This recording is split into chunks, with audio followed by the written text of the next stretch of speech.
Woodland Brutality 2023. Let's talk what I wore for the Armored Plus P run that I did on Friday. It starts, of course, with skivvies and then a t-shirt as your base layer. In this particular case, matched t-shirt from Desert Brutality 2022. On top of that, I layered both parts of the Varusteleka combat shirt and combat pants uniform. They're L4 combat top and pants.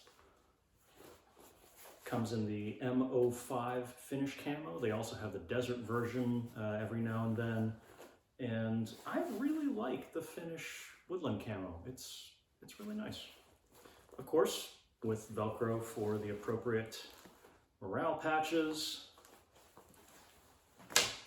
And then from a functional standpoint, the pants, very capable pants, tough material, great camo, has this nice little back rises up so you don't show some plumber's crack.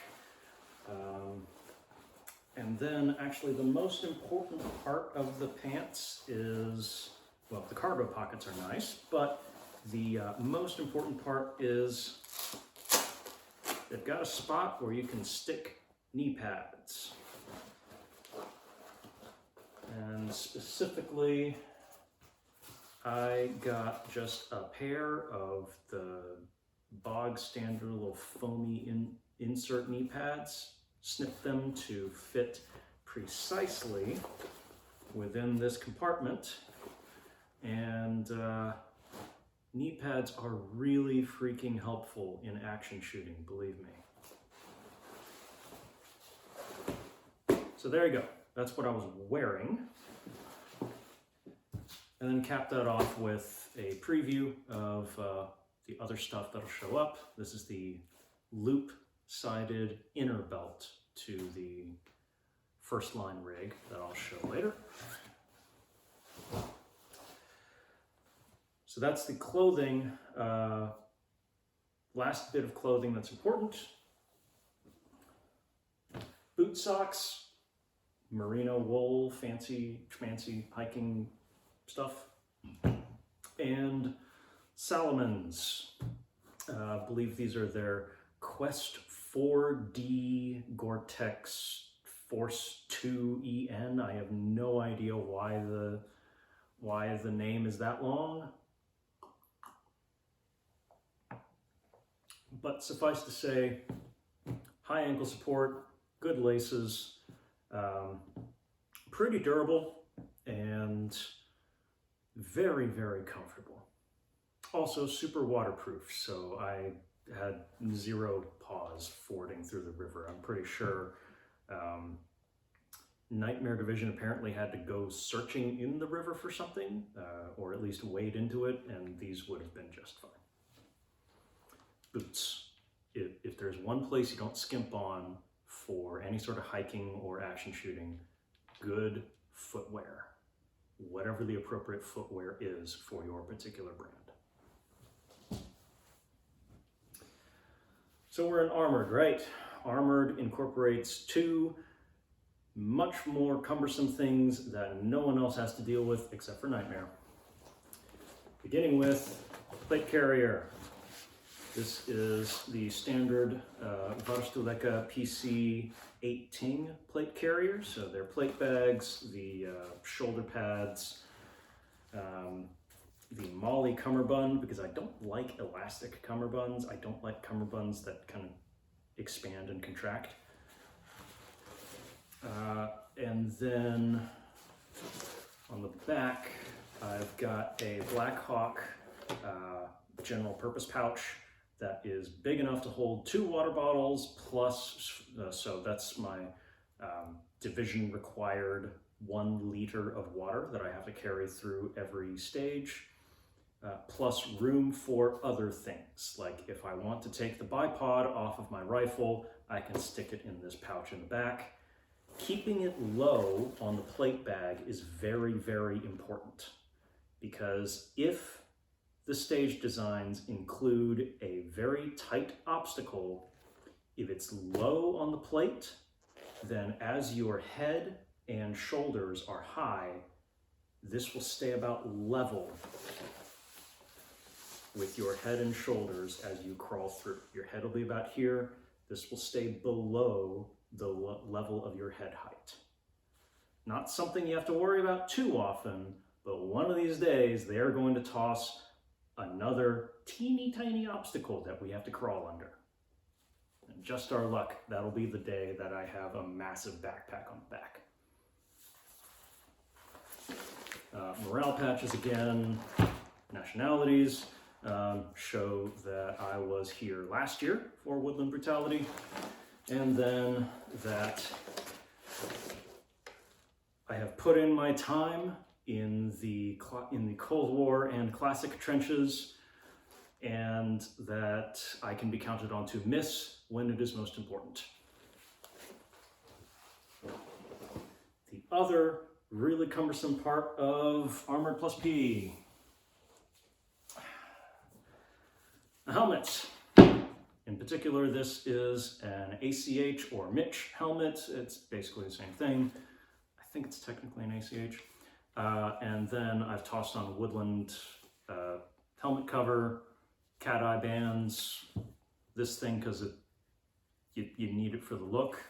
And then the only real aftermarket thing here is this is an OpsCore harness recommended by Task Force Mayhem folks because they run this setup, but without the cover.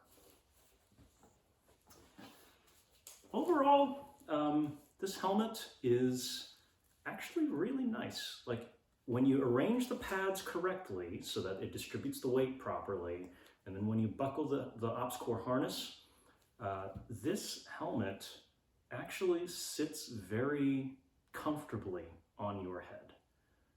It's not a you won't notice it thing, but it is still nice. For a 3-pound helmet, it is nice to have on your head. You can certainly do worse. One of the really nice things about this, it stays in place. We'll talk about it when we go over my Arvin kit, but the M1 helmet does not always stay in place as capably. All right, moving on to the actual gear itself, load bearing and whatnot. So I'm going to talk again about the line concept. There is a concept of 3 lines of gear. This is to say you have, it's just an organizational concept. You have a first line of gear, which is the stuff that is always on you.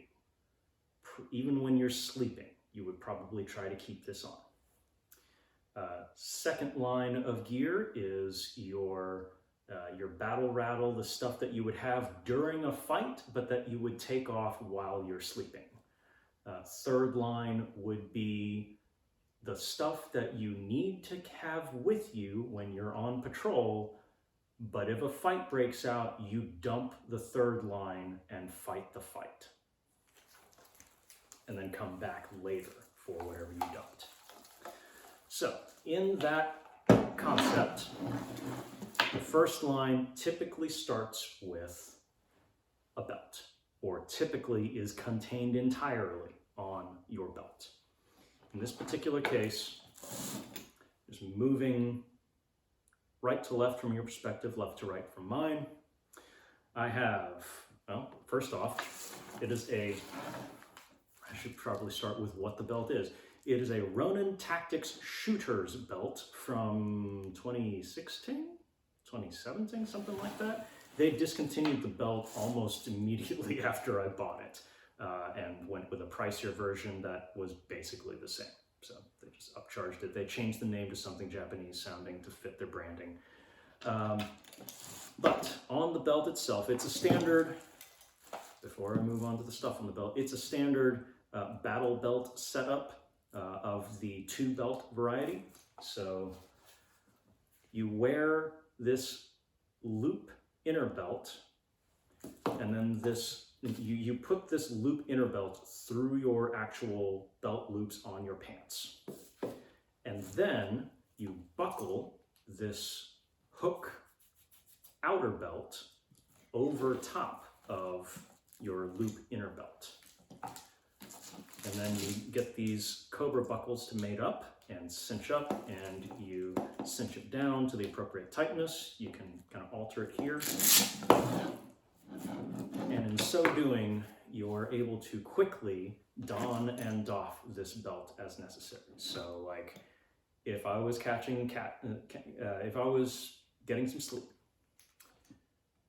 I would probably take off the belt and put it in the bag next to me or next to my bivvy. And if something happened, I would be able to just wake up, roll over, toss this on in the span of about 10 seconds, and I would have a pistol and a rifle mag and reloads to get to my second line gear. Now that we talked about the belt, now the gear from right to left, your perspective. Beginning with AK Type 2 bayonet. Why? Because A, my division requirements mandate that I have a 4-inch or more longer fixed blade, and B, it's cool. The AK bayonets are undeniably cool. There's US bayonets, they aren't as cool. Next up is a Safariland holster for my pistol. This is also QLS. I forget what the acronym stands for, but it is QLS mounted to the belt platform so that I can swap out to different holsters. I have a number of different guns, full-size guns that I shoot, full-size pistols that I shoot in competition, and this allows me to swap between them quite ably. So as you can see, has the fork arrangement on the back, has the receiver arrangement here, and you slide that in and it locks in place. It is very, very secure. This particular model of Safariland is for a pistol that has both a weapon-mounted light and a red dot sight. And this particular brand of holster, or model of holster, uses an ALS, active retention system. So the holster will hold the pistol once it locks in place on the ejection port, and it will not let go until you sweep down with your thumb in order to pull the pistol up. Demonstrate.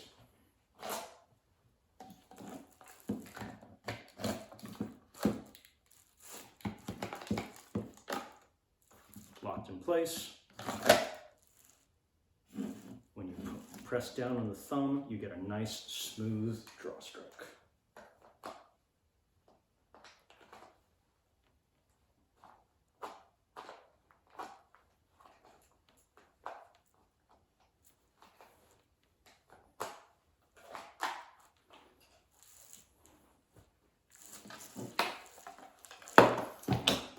Next on the belt, Blue Force Gear MicroTrauma Kit Now. This is a modestly sized pouch, and it contains a 4-inch flat fold emergency dressing from North American Rescue. It has combat gauze that is hemostatic gauze. It has just plain old compressed gauze as well, in case I need more gauze with which to pack a wound. And it has gloves so that I don't get other people's red liquid all over me if I am having to help someone else. And a Sharpie, because why not? Well, the Sharpie's for this. The next item here is a Cat 7 tourniquet. Inside of it, pre-staged, so properly staged. Do not ever stage a cat tourniquet like this with the windlass under the Velcro. Never do that. always make sure that you can get the windlass out real easy. But pre-staged Cat 7, I personally prefer Cat 7s as a tourniquet, just not for EDC. So this setup, this pouch in particular, is pulling triple duty. The first thing is we have division requirements. We have to have a med kit with certain things in it, including a tourniquet, emergency dressing, and gauze. This particular med kit with a soft TT wide rubber banded to the outside of it is also my EDC med kit, trauma kit. In essence, I have enough stuff here that I can keep someone from bleeding out in less than a minute. Stuff that takes longer than a minute to kill, like tension pneumothorax. I mean, you can improvise a tension pneumothorax, a chest seal with stuff that's in here, but I have actual chest seals in a different pouch elsewhere that I can get to within a minute. Next up, random Condor pistol pouch with a Gerber multi-tool. Old Faithful has been with me for almost a decade now, I think. Oops, there it goes.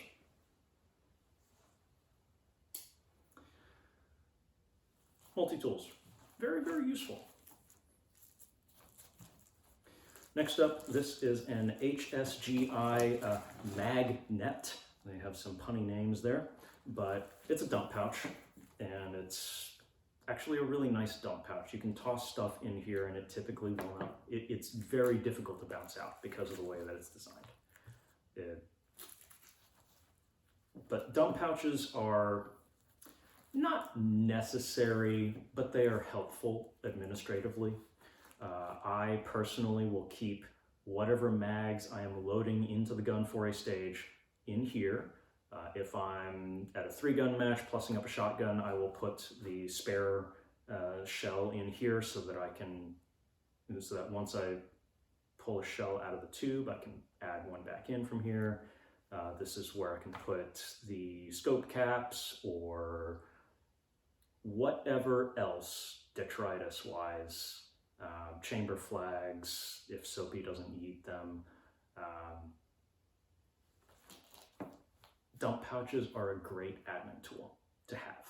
They just make your life so much easier, and you don't have to search around for cargo pockets.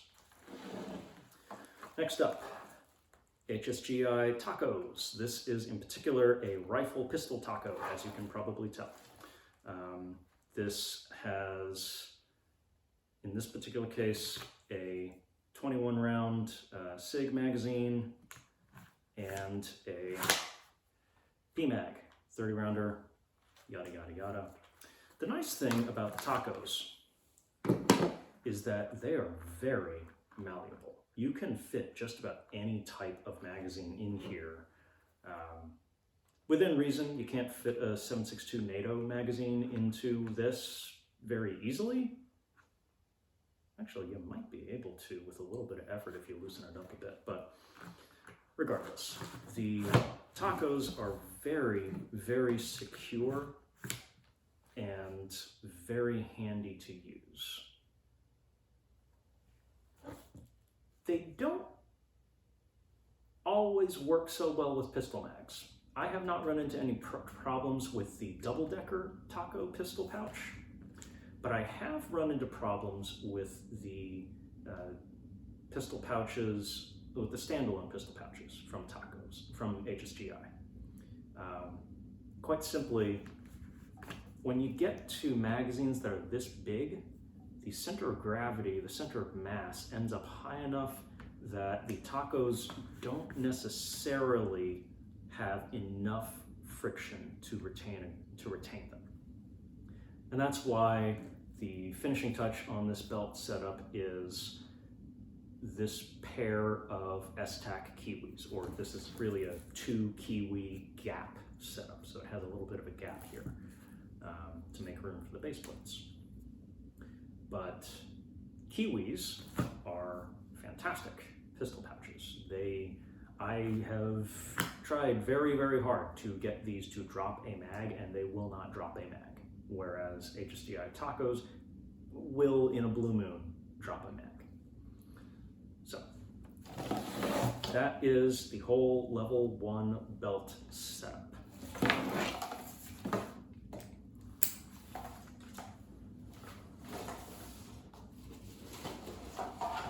Level 2, second line.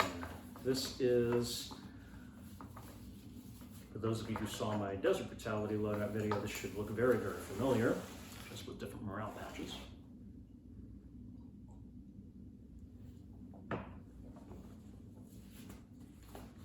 This is a Haley Strategic Products, oh shoot, what's the name? D3CRM. I know that stands for something, whatever. It's the Haley micro chest rig. Honestly, probably a little overpriced for what it does, but it does what it does pretty well, for the most part. Right now it's loaded with, oh, and this is also featuring their dangler pouch right here. So what I have in here, and what I had in here for the match, three rifle mags, bullets back. I personally find, and your mileage may vary, I personally find that bullets back ends up being the best way for me to present a magazine to load into my gun. Again, your mileage may vary. Some people like bullets forward. Depends on how you grip the magazine when you pull it out. So 3 rifle mags, 2 pistol mags, and I'll be perfectly honest, the pistol mags here are not meant to be loaded from. These are pretty much just administratively carrying the magazines, and if I somehow did not have my belt on, I would still meet division requirements, because Armored Plus P division requirements, you have to have 4 loaded rifle mags and 2 loaded pistol mags on you at the start of every stage. But for the most part, this is just where I store the next mag to be used on next stages. Then there's this small admin pouch on the front, and in here I keep little things that I want to be able to access relatively quickly, or just would be convenient to have randomly. So earplugs, I am specifically running Decibels. That's the like $25 custom moldable foamy or silicone tipped earplugs. These are very, very nice for 25 bucks. Like, yeah, make sure you have a case and keep up with them, unlike foamies, which are like dime a dozen and you lose them and don't really care. But if you take the extra time to have a little case like this, then I highly, highly recommend the Decibels. It's 25 bucks for probably like 80 to 90% of the performance of custom prescription earplugs. And you can mold them at home. It's really easy. You just need to boil up some water, basically.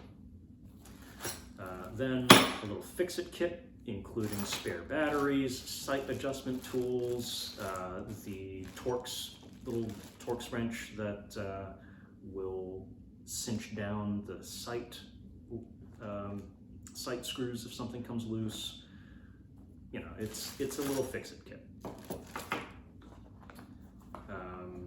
Paint pen in case I need to mark something that's black, Sharpie in case I need to mark something that's light colored, rapid rod, because if you don't have one of these, that's when that's when a case is going to get stuck. And then 2 Band-Aids, because scrapes happen, and a lens pen in order to keep lenses clean. I also forgot to put it back in here, but I had a microfiber cloth with me as well to clean my glasses if necessary. then, what's in the dangler? Well, first off, check out that lovely, lovely little Mama Was a Technical patch from courtesy of the Bird Patch and Jane. Then inside here, I have a rangefinder. This is a Vortex Ranger. It's rated for 1,600 meters, 1,800 meters, sorry. Don't need to shortchange it. But honestly, it's really helpful to have the exact range of everything. And if I'm gonna use it, then in theory, I could keep this in my third line gear, but in the spirit of things, I decided to carry this through every stage with me anyways. I wasn't shooting Trooper this year. They didn't offer Trooper as a division, but nonetheless, there's a spirit to certain things that you want to keep up.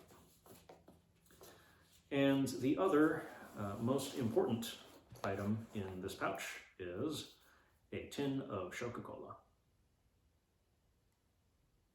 Very important. There was also plenty of spare room in case I needed to grab anything else, store anything else. If I wanted to detach the bipod and keep it up front, then I would be able to do so here. But that is the second line gear. Third line gear. Since I wasn't shooting Trooper this year, since they didn't offer Trooper this year, I did not have to carry my third line gear with me through every stage. So instead, what I did was I brought this much larger backpack and just plopped it on the side of every stage. And in terms of, before I move on from it, you've been looking at these all video. More patches courtesy of the Bird Patch, and then KE Arms Defend 2A because of the lawsuit and all the various dramas surrounding that. I'm very, very supportive of KE Arms. They do excellent work. They turn out excellent product. They make really good guns and gun accessories. So, in terms of what I had carrying around with me, most important of all, water. Hydrate or dihydrate. And then, in no other particular order of importance, spare ammo, spare ammo, spare ammo. These mags are mostly empty right now because I haven't reloaded them. Spare ammo, spare pistol ammo, a 20 rounder because they're cute, and if there was an opportunity where I knew I wasn't going to need even 20 rounds, then I wanted to be cute on camera, but I didn't actually find an opportunity. Every stage stood the chance of requiring more than 20 rounds, so unfortunately that went unused. Spare pistol ammo. I personally like to just carry a whole bunch of loaded mags with me. It would be more space, volume, and weight efficient to just carry boxes of ammo and reload the 4 or 5 mags that I have on my first and second line gear, but it is really convenient to just root around in your bag, find a full mag, and replace your partial. And then you can reconsolidate mags as you go along throughout the day if necessary. Since we're on the ammo kick, spare ammo, I had 1 box of 50 with me, in addition to the 148 that I was carrying on my first and second line. 148 rounds of 9mm plus 50 rounds here, plus a Maglula, because, come on, these are cool. These are very, very administratively helpful. And then I also had a total of 260 rounds of rifle ammunition, all loaded into magazines. I didn't have any loose rifle ammo with me. I did not need anywhere near that much, but nonetheless. E-tape, this actually came in incredibly handy because Nathan, get a 1911 that won't drop your grips. Oh, more spare pistol ammo. Boar snake for the rifle, boar snake for the pistol, and some ballistol. I accidentally brought an almost empty can of ballistol with me, so that was relatively useless. I've since replaced it with a new can. But this is basically just, hey, in between stages, if I know something got really dirty, I can wipe things down and give the boar a good snaking.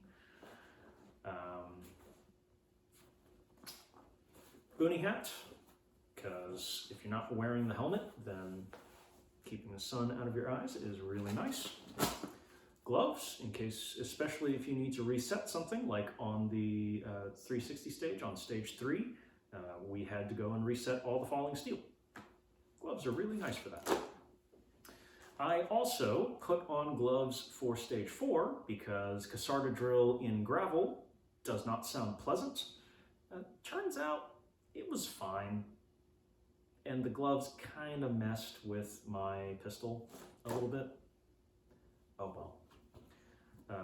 Sunscreen, very important. Don't burn yourself.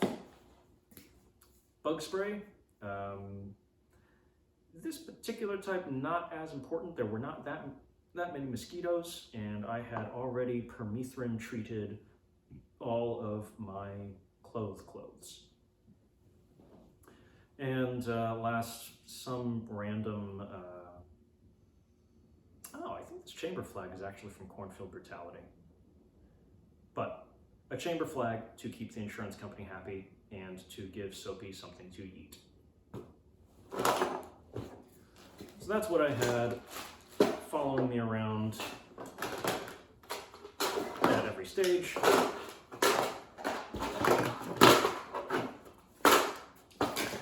Decent amount of stuff, all in a big ol' package because I didn't need to compact anything to carry it with me through a whole bunch of stages. Now, what was I shooting? Well, you already saw one thing.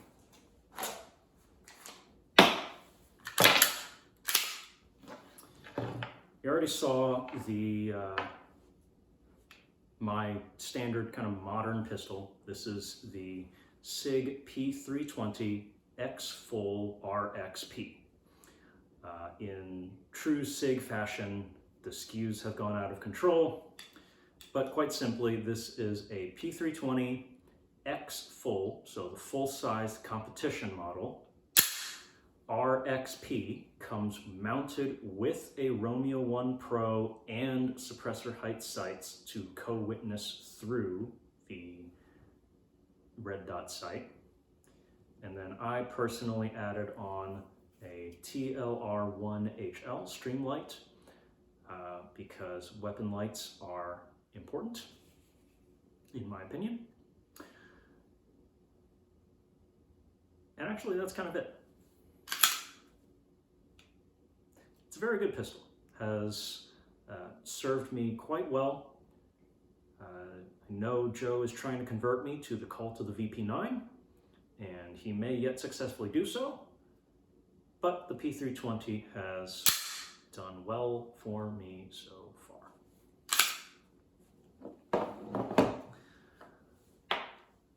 17 round mags, and then I reload with 21 rounders, and then I have those 2 additional 17 rounders if for some godforsaken reason I still need that much ammo. I have never needed more than 2 or 3 mags during a brutality stage, but there are local pistol and shotgun stages where I have needed like upwards of 100 rounds of ammo. Very unusual, has happened before. Last, but certainly not least, the long gun. This is what I lovingly call my Green Island SBR.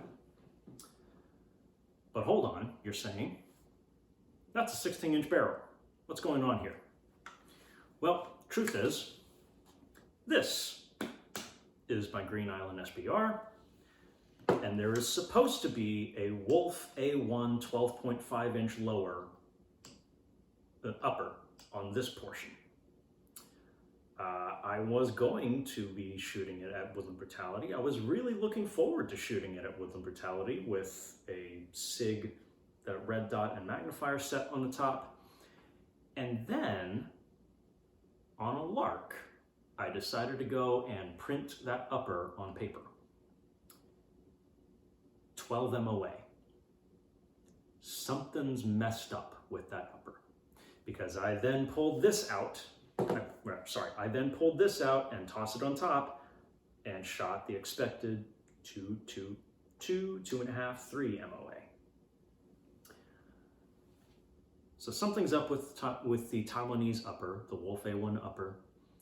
I got to figure out what that was, but I had done that paper printing the Sunday before Woodland Brutality, and I did not have the time to sort out what was going wrong. So I know this upper works. This upper saw me through Partisan at Desert Brutality 2022, so it came back out and served me for Armored plus P at Woodland 23. That's why there's a bit of a color mismatch, you know, 50 shades of FTE on the front and then olive drab in the back with a multicam Tropic sling. This is a very delightful upper. And essentially what you're looking at here is a home assembled version of the What Would Stoner Do 2020 configuration.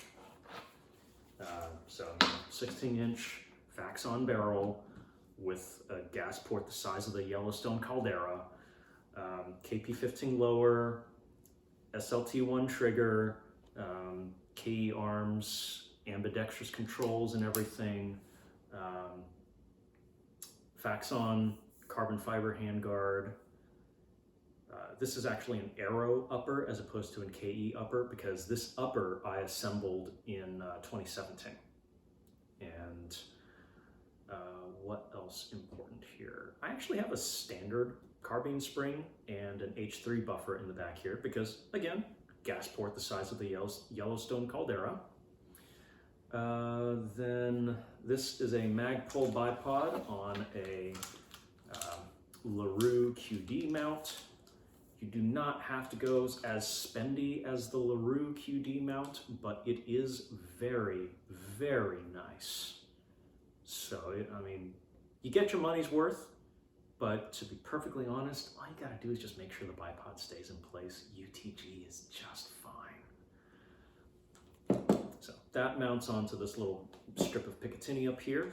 And so I can, in Armored plus P, you can remove your bipod if you want to, if you don't think it'll be helpful on a stage. At this particular Woodland Brutality, I had my bipod on for every single stage that used the rifle. This is an in-force Gen 2 WMLX, which is plenty sufficient for clearing rooms at night or in darkened environments, but it is hilariously inadequate for 150-yard target or even 100-yard targets in the dark. The night stage, at the night stage, they gave us a chance to test out our own lighting solutions to see if we would want to use them or the ersatz searchlight that they provided. And this is hilariously insufficient. So I am budgeting for a Rain 3.0 or one of those essentially the laser light flashlights.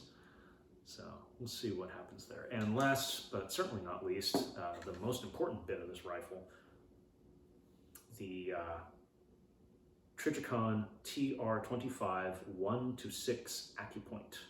It's a 1-6 LPVO, has fiber optic and tritium lighting solution here, and then it's got a nice little zoom lever here, very smooth, and it actually comes with a very very sensible knob. You don't have to get one of those stupid little aftermarket like giant levers to help zoom. This actually works really, really well. The eye box is super generous. It is relatively lightweight. The glass is Triticon quality. The glass is Triticon ACOG quality, not Triticon MRO quality. So it's actually really, really good. I've had people favorably compare this glass to a razor, which kind of surprises me. Razor's good glass. I personally think it's about, at best, even with the razor. But still, about $1,000, 900 street price. Nice thing about this is it has really, really nice turrets. So if you are the type to dial for your elevation, then this is a great optic for you. In general, I view the Triticon TR25 as a jack of all trades with an emphasis on eye box forgiveness and excellent one-time performance. It's not the best optic at just about anything, except for not needing batteries.